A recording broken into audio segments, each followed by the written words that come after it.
بسم اللہ الرحمن الرحیم۔ السلام علیکم بابا رحمان۔ بات کرنی ہے مجھے آج عید الفطر کے حوالے سے، لیکن اس سے پہلے ایک افسوسناک خبر کے ساتھ صرف 1 منٹ میں آپ کا لوں گا۔ ہمارے ایک پیٹرولنگ آفیسر ٹریفک سے متعلقہ ٹریفک سیکٹر ماڈل ٹاؤن کے، انہیں ایک چنگچی رکشہ نے کچل دیا۔ زخمی حالت میں انہیں لے کے گئے جنرل ہاسپٹل، لیکن وہ جاں بر نہیں ہو سکے اور زخموں کی تاب نہ لاتے ہوئے اس جہان فانی سے رخصت ہو گئے، شہید ہو گئے۔ ان کا جسد خاکی عید کے دن ان کے گھر پہنچے گا، ایک کوہرام بپا ہوگا، صف ماتم بچ چکی ہوگی۔ خواتین و حضرات، سمجھ سے بالا تر ہے کہ ہمیں کیا پرابلم ہے، ہماری کیا مشکل ہے۔ میں ارباب اختیار سے گزارش کرنا چاہوں گا کہ چنگچی جس کا کوئی پرمٹ ہی نہیں ہے، وہ ایک ٹریفک کی سب سے بدترین شکل ہے چنگچی۔ ویسے تو رکشہ بھی ہمارے یہاں موت کا کنواں ہے، اور وہ ایک ایسی بھیانک سواری ہے جو لوگوں کا بیڑا غرق کرتی ہوئی سڑکوں پہ دندناتی پھرتی ہے۔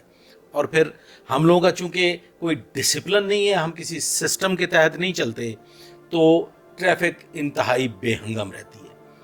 میں نے ابھی ذکر کیا کسی سے کہ جی کیا کریں، یہ تو 2 منٹ کا کام ہے، یہ نظام ٹھیک ہو سکتا ہے۔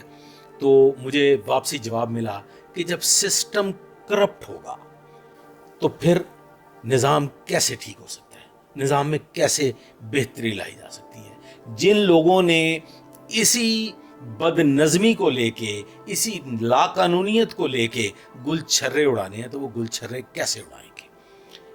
چنگچی رکشہ ہر صورت میں بین ہونا چاہیے، اس کا کوئی تصور نہیں ہے، وہ سڑکوں پہ موت کا فرشتہ دندناتا پھرتا ہے۔ موٹر سائیکل لائن اور لین سسٹم کی پابندی نہیں کرتے، ٹریفک جیم رہتی ہے۔ رکشہ لائن اور لین سسٹم کی پابندی نہیں کرتا، ٹریفک جیم رہتی ہے۔ ایک طوفان بدتمیزی برپا رہتا ہے، اور روزمرہ کی بنیاد پہ سینکڑوں ایکسیڈنٹ کر کے رکشہ ڈرائیورز، موٹر سائیکل والے سائیڈیں مار کے اور چنگچی والے کچلتے ہوئے فرار ہو جاتے ہیں، ان کو کوئی پوچھنے والا نہیں۔ کیا حکومت وقت، کیا سرکار اتنی کمزور ہے؟ کیا ادارے اتنے کمزور ہیں کہ وہ سسٹم ٹھیک نہیں کر سکتے؟ صرف چند گھنٹوں کی مشقت درکار ہے، صرف چند گھنٹوں کی۔ اور پنجابی دی مثال ہے، سوئی چ نکے طرح لنگ جان۔ کیسے ممکن ہے کہ اگر ادارے چاہیں، اگر سرکار چاہے کہ یہ نظام ٹھیک ہونا چاہیے، تو یہ کیسے ممکن ہے کہ نظام ٹھیک نہ ہو؟ لا قانونیت کی انتہا ہو چکی ہے، ہر شتر بے مہار ہر سسٹم چل رہا ہے۔ میں شدید رنج اور شدید غم کے عالم میں پہنچا ہوں، اور میں انتہائی جذباتی کیفیت میں ہوں اس وقت۔ مجھے وہ traffic patrolling officer model town sector Lahore کا، اس کی میت، اس شہید کا جسم میری آنکھوں کے آگے گھوم رہا ہے، اور میری سمجھ میں نہیں آ رہا کہ میں کیا کروں۔ مجھے افسوس ہوتا ہے اپنے ان ایس ایچ او صاحبان پہ کہ جن کے علاقوں میں بدماشیاں ہو رہی ہیں، جن کے علاقوں میں ٹریفک وائلیشنز ہو رہی ہیں۔ کیا یہ صرف ٹریفک حکام کا یہ کام ہے؟ میں سمجھتا ہوں ہم نے بھی ایس ایچ او شپ کی ہے، چڑی پر نہیں مار سکتی۔ ایس ایچ او کی مرضی نہ ہو، نہ تجاوزات ہو سکتی ہیں، نہ سڑکوں پہ ریڑیاں لگ سکتی ہیں، نہ ٹریفک شتر بے مہار ہو سکتی ہے۔ آج بھی اگر ہم نے ہوش کے ناخن نہ لیے، آج بھی اگر ہم نہ سدھرے، ہم نہ ٹھیک ہوئے، اور اس پہ سخت سزاؤں کا قانون نہ بنایا، تو پھر ایک دن ایسا آئے گا کہ ہر چیز کچلی جائے گی اور کوئی پوچھنے والا نہیں ہوگا۔ بہرکیف، انا للہ و انا الیہ راجعون۔ جو روح اس دنیا میں آئی ہے اس نے یہاں سے جانا ہے۔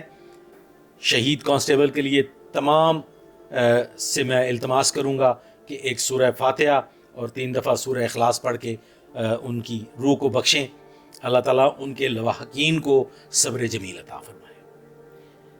بات کر لیتے ہیں جی، ہمارے ملک میں اس وقت ایک ایونٹ ہو رہا ہے، ایک تقریب کا سلسلہ جو ہے وہ چل رہا ہے۔ رؤیت ہلال کمیٹی نے شوال کے چاند کا اعلان کر دیا۔ ہم اسے چاند رات کا نام دے کے باقاعدہ ایک رسم بنا چکے ہیں، اور اس وقت ایک طوفان بدتمیزی برپا ہے۔ بازاروں میں تل دھرنے کو جگہ نہیں، اور اگر بات کی جائے تو ہم غربت کی آخری لکیر تک پہنچ چکے ہیں۔ بجلی کے بل اور دیگر یوٹیلیٹی بلز قتل کرنے کے مترادف ہیں۔ ایک وقت کی روٹی کو ترس گئے، مزدور کو وقت پہ اجرت نہیں مل رہی۔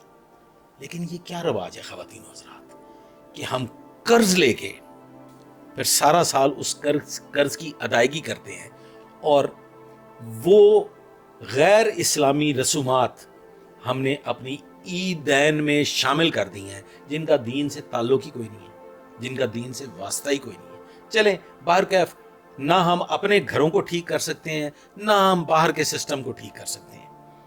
سادگی کے وہ کہندے نے سادگی دا درس کی دینا، سادہ تے اسی رہے کوئی نہیں۔ رمضان المبارک کے آغاز سے پہلے عید کی تیاریاں شروع ہو چکی تھیں، برانڈز اپنے کپڑے اناؤنس کر چکے تھے، جیولری کے میچنگ سٹائلز نئے نئے مارکیٹ میں آ چکے تھے، اور پچھلے ایک ماہ سے تو مسلسل دن رات شاپنگز ہو رہی تھی۔ بات صرف کرنے کی یہ ہے کہ ہمیں تربیت کون دے گا۔ ہم فلسطین پہ ہونے والے ظلم اور بربریت کے خلاف کی بورڈ واریئرز سوشل میڈیا پہ بڑے سلوگنز اور بڑے نعرے بازیاں کرتے ہیں۔ کبھی ہم میک ڈونلڈ کا بائیکاٹ کرتے ہیں، کبھی ہم KFC کا بائیکاٹ کرتے ہیں، کبھی ہم جناب یہ فلانی آئٹم فلاں ملک کی ہے اور فلانی آئٹم فلاں ملک کی ہے، اس کا بائیکاٹ کیا جائے۔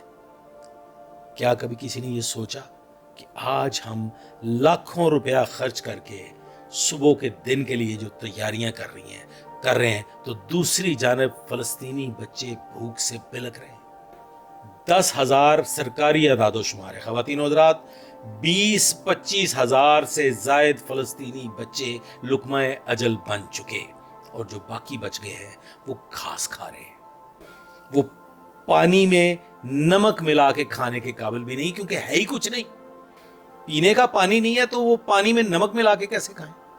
ادویات موجود نہیں ہیں، تن پہ کپڑا نہیں ہے، سر پہ چھت نہیں ہے، اور ہم ان طاقتوں کو ملامت کر رہے ہیں صرف کی بورڈ کی حد تک کہ اگر ایسے واقعات ان کے ساتھ رونما ہوئے ہوتے تو خواتین حضرات آپ دیکھتے کہ ہر طرف ایک سکوت مرگ طاری ہو جاتا، پوری عالمی طاقتیں سوگ کے عالم میں ہوتی۔ ہمیں رب کائنات نے، رب کعبہ نے کووڈ کی شکل میں ایک جھٹکا دیا، ہم نے اس کا بھی تمسخر اڑایا۔ رب العالمین نے ہمیں بتانا چاہا کہ سادگی سے بھی زندگی گزاری جا سکتی ہے، عیش و عشرت کے بغیر بھی زندگی گزاری جا سکتی ہے۔ بھائی چارہ ایک زندگی گزارنے کا بہترین اسلوب ہے، اور زندگی گزارنے کے اسلوب سکھانے کی رب العالمین نے کووڈ کی شکل میں ایک ایسی وبا دنیا میں بھیجی کہ ہم شاید ایک قوم بن جائیں۔ لیکن معافی چاہتا ہوں خواتین حضرات، کووڈ کے دوران ڈیلیوری کا ایک ایسا نظام قائم ہوا، اور پھر گھروں میں اعلیٰ سے اعلیٰ پکوان ڈیلیور ہونے لگے۔ کووڈ نے اس ملک کی کمر توڑ دی، کووڈ نے مزدور کی کمر توڑ دی، کووڈ نے تاجر کی کمر توڑ دی، اور میں ایسے سینکڑوں تاجروں کو جانتا ہوں جن کے کاروبار کووڈ کے دوران بند ہو گئے اور وہ آج تک بحال نہیں ہو سکے۔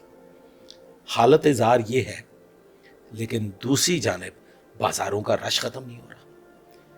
بازاروں میں مہندیاں، میچنگ چوڑیاں، میچنگ جیولری، مطلب عجیب و غریب قسم کی خرافات جاری ہے، اور ہمیں ایک لمحے کے لیے بھی اپنے فلسطینی بہن بھائی اور بچے یاد نہیں آئے۔ ہمارا دل اتنا سخت ہو چکا ہے کہ ہمیں کسی پر گزر جانے والی موت لگتا ہی نہیں کہ یہ ہمارے کسی بھائی بند کے ساتھ واقعہ پیش آیا.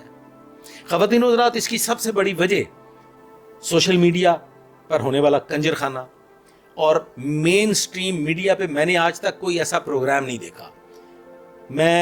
مجھے بڑی شرمندگی ہوتی ہے مین سٹریم میڈیا کو دیکھ کے کہ وہاں پہ ہم اپنی نوجوان نسل کو، اپنے بچوں کو جو تربیت دے رہے ہیں، ہم انہیں بنیادی طور پہ کنجر بنانے کی تربیت دے رہے ہیں. کوئی ایسی بنیادی تربیت جس سے ہم لوگ ایک قوم بن سکیں، ہمارے اندر حب الوطنی کا جذبہ پیدا ہو سکے، جس سے ہمارے بچوں کو کوئی ایسی تربیت مل سکے کہ ہم غیر مذہب، غیر مسلم جو اقوام ہیں ان کی پیروی کرنے کی. میں غیر مسلم اقوام میں گوروں کی بات نہیں کر رہا، کاش کہ ہم گوروں کی پیروی کر لیتے، کیونکہ گورا آج بھی سادگی سے زندگی گزار رہا ہے اور وہ اپنی کتابوں کے عین مطابق چل رہے ہیں. اور جس ملک کو ہم بہت گالیاں دیتے ہیں اور کہتے ہیں کہ جی فلسطین پہ بڑا ظلم کر دیا، ان کا نظام عین دین اسلام کے مطابق ہے کہ جو دین ان تک پہنچا انہوں نے اس رسی کو مضبوطی سے آج تک تھاما ہوا ہے. ہم صرف دوران اذان ٹیپ ریکارڈر بند کر کے، اذان ختم ہونے پہ دوبارہ ٹیپ ریکارڈر آن کر کے دوبارہ پھر وہی خرافات کرنے والے جعلی مسلمان ہیں. خواتین و حضرات، ہم جو لباس پہنتے ہیں، ہم جو جوتے پہنتے ہیں، وہ میرے آقا محمد مصطفیٰ احمد مجتبیٰ صلی اللہ علیہ وآلہ وسلم نے اپنی پوری حیات طیبہ میں نہیں پہنے اتنی مالیت کے جتنے ہم ایک دن میں پہن لیتے ہیں. لیکن ہیں ہم مسلمان، درد دل ہمارے اندر موجود نہیں ہے، خرافات ہم نے کرنی ہے اور ہمیں تربیت کسی نے نہیں دینی. خواتین و حضرات، میں باتیں بہت کرنا چاہتا تھا لیکن اندر سے میں اتنا ٹوٹا ہوا ہوں، اتنا بکھرا ہوا ہوں آج کے پیٹرولنگ آفیسر کی شہادت کے باعث کہ مجھے سمجھ میں نہیں آ رہا کہ میں آپ لوگوں سے کیا گفتگو کروں. میں نے مین سٹریم میڈیا پہ پروگرامز کچھ دیکھے ہیں سوچے سمجھے منصوبہ کے تحت. ایک عجیب طوفان بدتمیزی برپا ہے.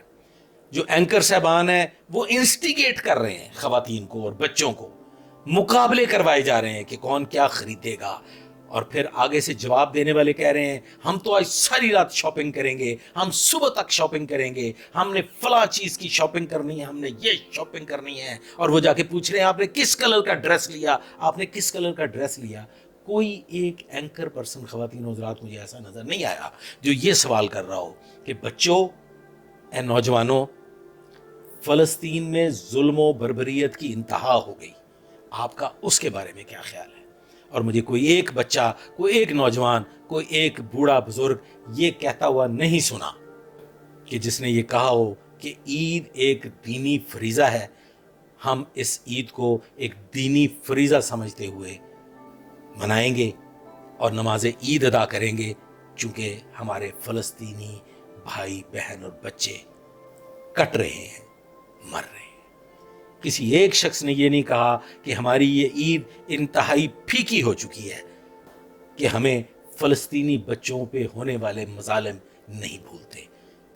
ہم آنکھوں سے دیکھتے ہیں کہ ہیلی کاپٹر آتا ہے، وہ وہاں پہ خوراک پھینکتا ہے زمین پہ اور وہ تھیلے پھٹ جاتے ہیں اور وہ معصوم بچے مٹی کے ساتھ اس خوراک کو اکٹھا کر کے گھر لے کے جا رہے ہیں. ہماری آنکھوں میں نہ آنسو آئے، نہ ہمارے دل پھٹے. ہم زندہ قوم ہیں. آج تک کے لیے بس اتنا ہی. آئندہ کے لیے میرے ساتھ رہیے گا، دعا میں یاد رکھیے گا.